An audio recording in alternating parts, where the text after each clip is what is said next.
Negative energy is everywhere, but more worryingly, it's contagious. And there isn't a day that goes by where we don't encounter it in one way or another. An example would be if you walked into a church when a funeral was taking place. You might not even know the deceased, but you will pick up on the grief and unhappiness of the congregation and might feel sad or even feel like crying.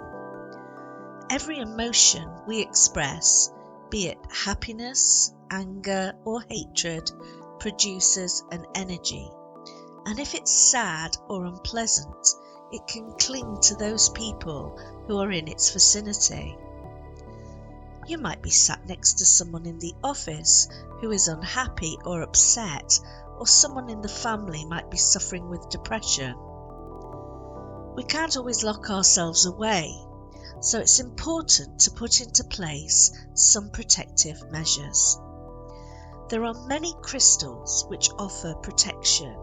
Some work better with particular situations, but because many witches are empaths, a favourite protective stone is fluorite.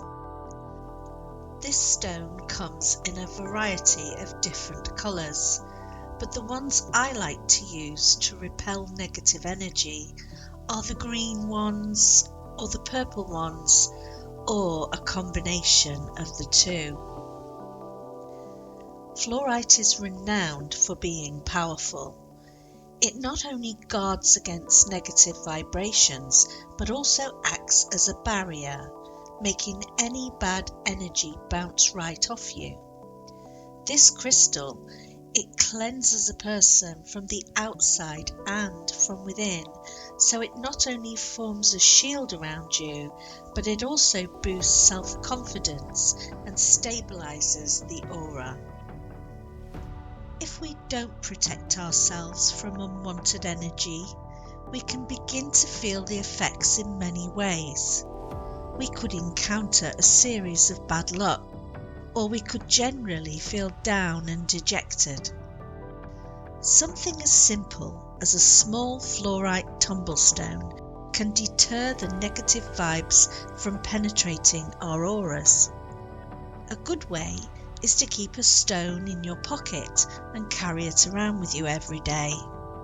Female witches have even been known to pop a small crystal inside their bra. This isn't an expensive stone, so perhaps treat yourself to some fluorite jewellery like a necklace or a bracelet. Some years ago, my co-author Sean Robbins and I wrote a book called The Crystal Witch. If you love your crystals and want to know how to use them in a magical way to enrich your life, you might enjoy it. Thanks so much for watching, and don't forget to subscribe.